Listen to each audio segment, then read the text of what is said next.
स्वागत है आपका। आप देख रहे हैं पद्मेश 24/7 कृष्णा संडे के साथ। बुलेटिन की शुरुआत करते हैं हेडलाइन से।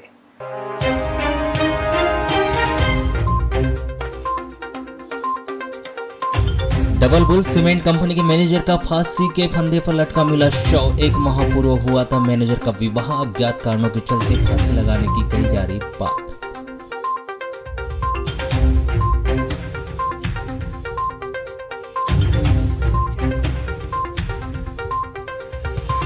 हरियाणा में हुई धार्मिक घटना के विरोध में विश्व हिंदू परिषद और बजरंग दल ने किया प्रदर्शन, निकाली रैली, काली पुतली चौक में दहन किया पुतला। हिंसा करने वालों के विरुद्ध कड़ी कार्रवाई किए जाने की मांग की।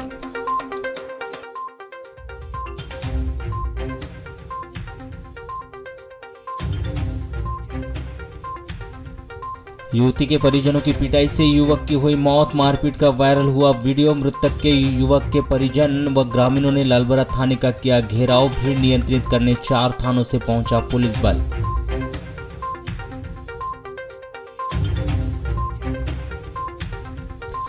जहरीले सांप के काटने से 16 वर्षीय बालक की हुई मौत। 12 घंटे झाड़ फूक और देसी दवा से किया गया इलाज। समय पर सही उपचार नहीं मिलने की वजह से बालक ने तोड़ा दम।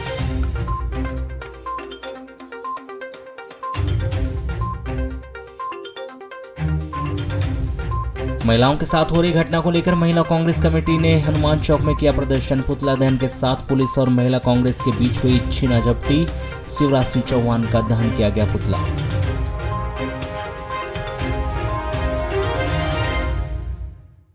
हरियाणा के नूह में धार्मिक जुलूस के दौरान हुई हिंसा को लेकर बुधवार को विश्व हिंदू परिषद बजरंग दल ने नगर में विरोध प्रदर्शन किया। रैली उत्कृष्ट विद्यालय मैदान अंबेडकर चौक से होते हुए काली पुतली चौक पहुंची। यहां उन्होंने घटना को अंजाम देने वाले कट्टरपंथियों का पुतला दहन कर हरियाणा की सरकार से तत्काल ही हिंसा करने वालों के विरुद्ध कड़ी कार्रवाई किए जाने की मांग की।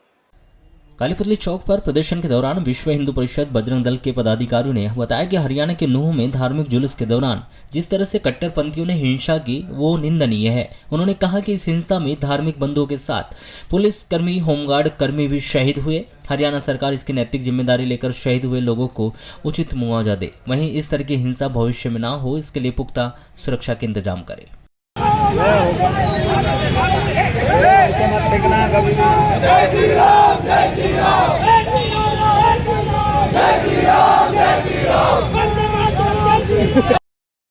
कोतवाली नगर के ward number 29 railway station road स्थित एक मकान से फांसी के फंदे पर लटका एक युवक का शव बरामद किया गया है। मृतक का नाम मूलतः छिंदवाड़ा निवासी 30 वर्षीय आकाश पिता ललित चौरसिया बताया गया है, जिसके शव का पोस्टमार्टम करवाकर शव उनके परिजनों के सुपुर्द कर दिया गया है। वहीं कोतवाली पुलिस के द्वारा इस पूरे मामले की जांच शुरू कर दी गई। प्राप्त जानकारी के अनुसार छिंदवाड़ा निवासी Akash Chaurasia double bull cement company में बालाघाट में मैनेजर था, जो पिछले 1 वर्ष से रेलवे स्टेशन रोड स्थित आरोग्य हॉस्पिटल के सामने चंद्रभान टायर कंपनी के पीछे राजेश खंडेलवाल के यहाँ किराए पर रहता था। बताया जा रहा है कि आकाश की अभी 1 माह पूर्व ही शादी हुई थी, जो शादी के बाद अकेला किराए के कमरे में रह रहा था। जानकारी के अनुसार मंगलवार की रात कंपनी के कुछ लोगों ने किसी काम से उसे फोन लगाया था, लेकिन आकाश का नंबर बंद बता रहा था, जो बुधवार सुबह भी शुरू नहीं हुआ। जब बुधवार की सुबह करीब 11:30 बजे डबल बुल सीमेंट कंपनी के कुछ कर्मचारी उसके किराए के कमरे में पहुंचे तो दरवाजा अंदर से बंद था और कुकर शुरू था। बार बार दरवाजा खटखटाने और आवाज़ देने पर भी भीतर से कोई आवाज़ नहीं आई, जिस पर कंपनी के कर्मचारियों ने मकान मालिक को मामले की जानकारी दी और मकान मालिक को लेकर दोबारा युवक के कमरे में पहुंचे तो खिड़की से झांकने पर आकाश का शव पंखे के सहारे गमछे से फांसी पर लटका हुआ दिखाई दिया, जिसकी सूचना मकान मालिक ने तुरंत ही कोतवाली पुलिस को दी। जहां मामले की जानकारी मिलते ही कोतवाली पुलिस ने मौके पर पहुंचकर मकान मालिक के बयान दर्ज कर अन्य कागजी कार्रवाई पूरी की। वहीं मृतक के छिंदवाड़ा निवासी परिजनों से दूरभाष पर संपर्क कर उन्हें बालाघाट बुलाया गया। परिजनों की उपस्थिति में शव के फंदे को नीचे उतार कर परिजनों के बयान दर्ज किए गए। वहीं पंचनामा सहित अन्य आवश्यक कार्रवाई पूरी कर शव को पोस्टमार्टम के लिए जिला अस्पताल पहुंचाया गया है। वहीं जाफो 174 के तहत मर्ग कायम कर शव का पोस्टमार्टम करवाकर शव अंतिम संस्कार के लिए परिजनों के सुपुर्द कर दिया गया। वहीं पुलिस के द्वारा इस पूरे मामले की जाँच शुरू कर दी गई है। यह मामला प्राथमिक दृष्टया आत्महत्या से जोड़कर देखा जा रहा है। हालांकि युवक ने ऐसा कदम क्यों उठाया, फिलहाल यह स्थिति अभी स्पष्ट नहीं हो पाई है। वहीं युवक के कमरे में किसी प्रकार का कोई सुसाइड नोट नहीं मिलने की बात कही जा रही है। ये हमारे यहाँ किराए से रहते थे। क्या नाम है? आकाश चौरसिया नाम है इनका। ये डबल बुल सीमेंट में मैनेजर की पोस्ट पे थे। क्या हादसा हुआ? ये हादसा हुआ, उन्होंने अब सुसाइड कर लिया है। कैसे जानकारी मिली? और जानकारी ऐसे मिली कि उनके ऑफिस के कुछ लोग आए थे, उन्होंने बोले कि वो फ़ोन नहीं उठा रहे, तो उन्होंने आके ताक झाक किए। उसके बाद फिर मेरा बेटा जो यहाँ रहता है वो उसके साथ में गए और वहाँ जाके देखे तो थोड़े से हर जगह से दिखा कि वो लटके हुए हैं। तो उसके बाद फिर हमने 100 पे सूचना दे दी। कारण अज्ञात है, क्यों लगाए फांसी? जी, इस बारे में कुछ भी जानकारी नहीं। कब से रह रहे थे? वो करीब 10-12 महीने से हमारे यहाँ रह रहे थे। कहाँ के रहने वाले हैं? ये छिंदवाड़ा के रहने वाले हैं। करीब 6 वर्ष पूर्व नगर के बस स्टैंड को संवारने की बनाई गई योजना फाइलों में सिमट कर रह गई। सालाना लाखों रुपए खर्च कर राजस्व से मिलने के बाद भी प्रशासन के जिम्मेदारों का इस ओर कोई ध्यान नहीं है, जिससे यात्रियों को हर मोड़ पर परेशानियों का सामना करना पड़ रहा है। जहां प्रशासन ने इसको संवारने को लेकर किसी प्रकार के कोई कारगर कदम नहीं उठाए, वहीं प्रशासन का यहाँ की व्यवस्थाओं पर कोई ध्यान ही नहीं है। शायद यही वजह है कि हर मोड़ पर बस स्टैंड पहुंचने वाले यात्रियों को भारी परेशानियों का सामना करना पड़ता है। जहां की व्यवस्थाओं में सुधार किए जाने की मांग बस एजेंट एसोसिएशन के द्वारा की गई है। जहां बस एजेंटों ने एसोसिएशन के बैनर तले नगर के बस स्टैंड से फल विक्रेताओं और ऑटो चालकों को धमा चौकड़ी को हटाने की मांग को लेकर बुधवार को नगर पालिका परिषद में एक ज्ञापन सौंपा है, जिसमें बस एजेंटों ने बस स्टैंड के ऑटो चालकों पर मनमानी करने, बस स्टैंड में नशे का सेवन कर असंवैधानिक शब्दों का उपयोग किए जाने का आरोप लगाया। तो वहीं उन्होंने बस स्टैंड में ऑटो चालक व फल विक्रेताओं पर व्यवस्था फैलाने का आरोप लगाते हुए उन्हें बस स्टैंड से बाहर किए जाने की मांग की। जहां अपनी इसी मांग को लेकर सौंपे गए इस ज्ञापन में उन्होंने ऑटो चालक और फल विक्रेताओं को बस स्टैंड से न हटाने पर बसों के पहिए जाम कर बस स्टैंड से बसों का संचालन न किए जाने की चेतावनी दी।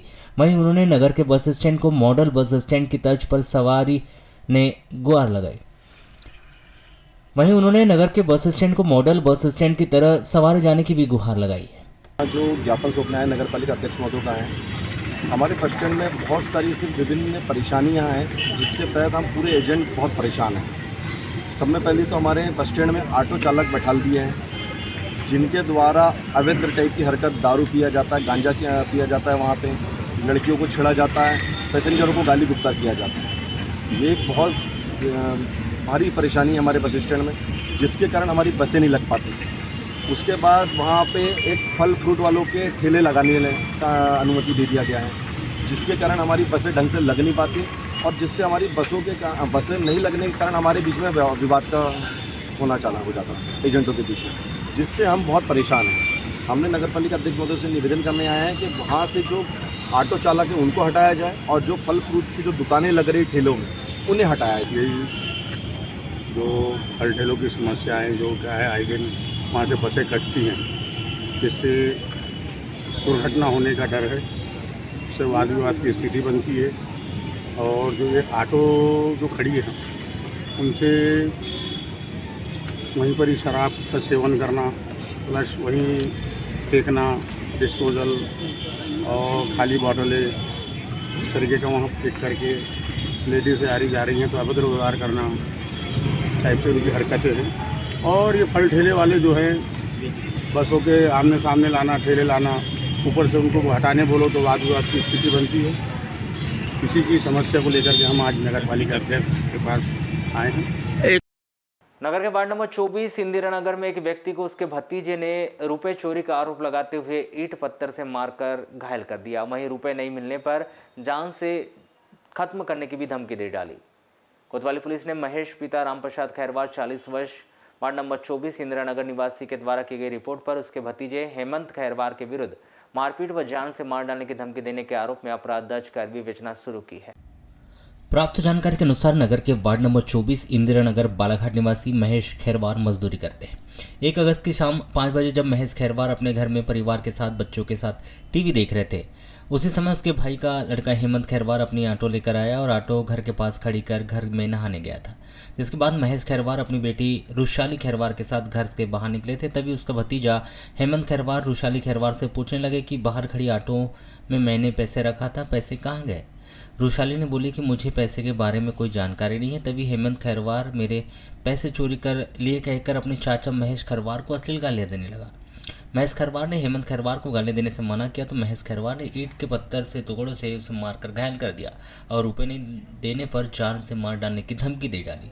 बीच बचाव के बाद महेश खरवार रिपोर्ट दर्ज करने के लिए कोतवाली पहुंचा। कोतवाली पुलिस ने महेश खरवार का इलाज मुलाहिजाक जिला अस्पताल में करवाया, जिसके बाद की गई रिपोर्ट पर हेमंत खरवार के विरुद्ध धारा 294, 323, 506 के तहत अपराध दर्ज कर विवेचना शुरू की।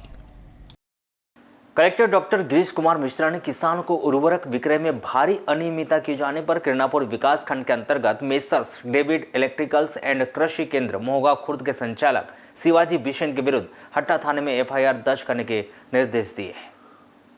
जिला स्तरीय उर्वरक निरीक्षक सुनील बागड़े द्वारा 29 जुलाई को मेसर्स डेविड इलेक्ट्रिकल्स एंड कृषि केंद्र मोहगा खुर्द का निरीक्षण किया गया था। निरीक्षण में पाया गया था कि इस केंद्र के संचालक के द्वारा उर्वरक विक्रय के अभिलेखों का सही संधारण नहीं किया जा रहा है।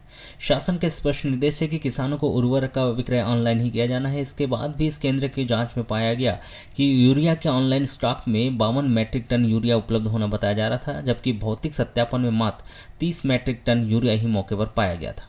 उर्वरक विक्रय में इस तरह की गंभीर लापरवाही व अनियमितता बरते जाने के कारण हट्टा थाना प्रभारी को निर्देशित किया गया है कि वे इस केंद्र के संचालक शिवाजी बिसेन के विरुद्ध एफआईआर दर्ज की जाए। इसी तरह उप संचालक कृषि व अधिसूचित अधिकारी राजेश खोबराखड़े ने उर्वरक का अवैध रूप से विक्रय करने व भंडारण करने के कारण कटंगझरी के मेसर्स मां अंबे कृषि केंद्र का लाइसेंस 14 दिनों के लिए तत्काल प्रभाव से निलंबित कर दिया। इसके साथ ही इस केंद्र के संचालक चुरेंद्र पटले को 8 अगस्त 2023 को समक्ष में अपने समस्त दस्तावेजों के साथ उपस्थित होकर सुनवाई का अवसर प्रदान किया गया। इसके पश्चात केंद्र के संचालक चुरेंद्र पटले के विरुद्ध उर्वरक नियंत्रण अधिनियम के अंतर्गत कार्रवाई की जाएगी। सट्टे के 20,000 रुपए लेने गए एक व्यक्ति को 2 सटोरियों ने अपने आदमियों के साथ घेरकर लाठी से बेदम पिटाई कर उसे घायल कर दिया। यह घटना 2 जुलाई को 11:15 बजे करीब हुई। सटोरी के खौफ से हट्टा पुलिस थाने में रिपोर्ट दर्ज न करने वाले यह व्यक्ति अपने ससुर के साथ जिला अस्पताल पहुंचा।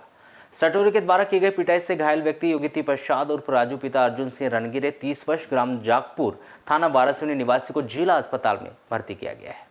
प्राप्त जानकारी के अनुसार योगिती प्रसाद मूल रूप से ग्राम मानागढ़ थाना हट्टा निवासी का है, जो सन 2014 में शादी होने के बाद अपने परिवार के साथ अपने ससुराल ग्राम जागपुर में रहता है और भवन निर्माण में काम करता है।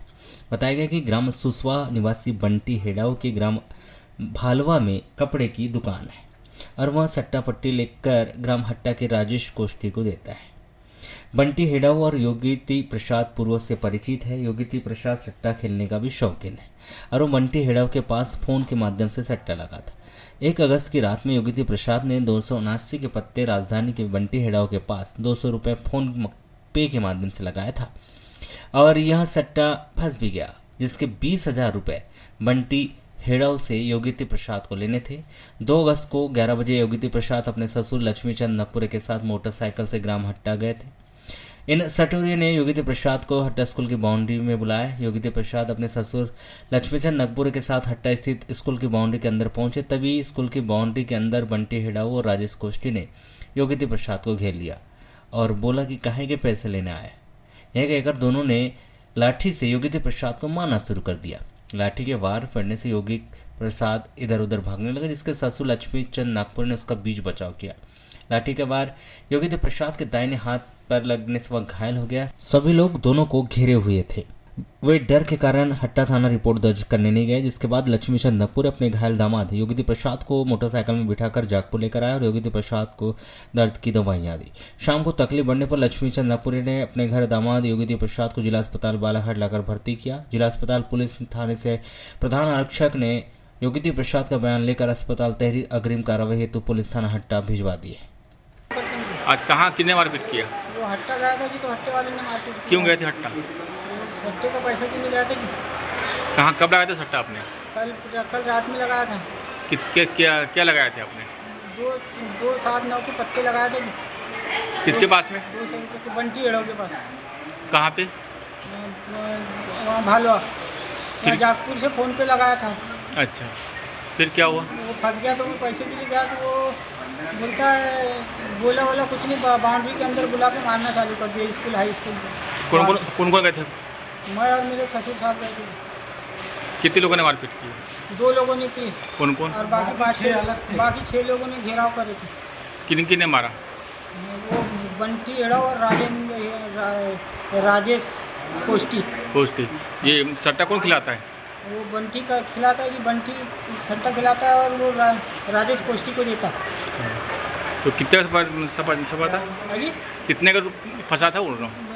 200 की फंसी थी। कैसा क्या? हाँ 200 की पत्ती फंसी थी तो 20,000 रुपये फंसा था तो लेने गया था। कैसे मारे? डंडे से मारे जी। मध्य प्रदेश जनपद सदस्य एकता संघ बालाघाट के द्वारा मुख्यमंत्री के नाम जिला कलेक्टर को एक ज्ञापन सौंपा गया, जिसमें उनके द्वारा यह मांग की गई है कि जिस प्रकार से 25 जुलाई को भोपाल में त्रिस्तरीय पंचायती राज के जनप्रतिनिधियों के खिलाफ पुलिस के द्वारा जो शिकायत दर्ज की गई उसे निरस्त किया जाए।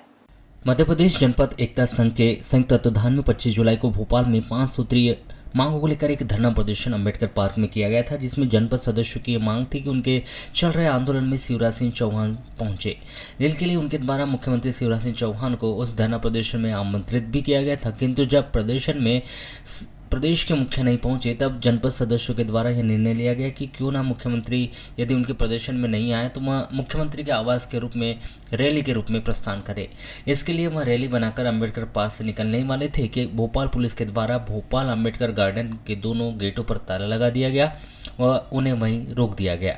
उन्हें मुख्यमंत्री निवास की ओर जाने नहीं दिया गया। वहीं कुछ लोग जो बाहर निकले थे उन लोगों को भोपाल पुलिस के द्वारा जबरन बस में बिठाकर उनके खिलाफ FIR दर्ज की गई, जिसे अब जनपद सदस्य प्रदेश के मुखिया से मांग कर रहे हैं कि उनके जनप्रतिनिधियों के खिलाफ जो FIR दर्ज की गई है उसे तत्काल निरस्त किया जाए। पंचायती राज अधिनियम एक्ट 1993 में जनपद जिला सदस्यों को जो अधिकार दिए गए थे उन्हें वापस दिया जाए।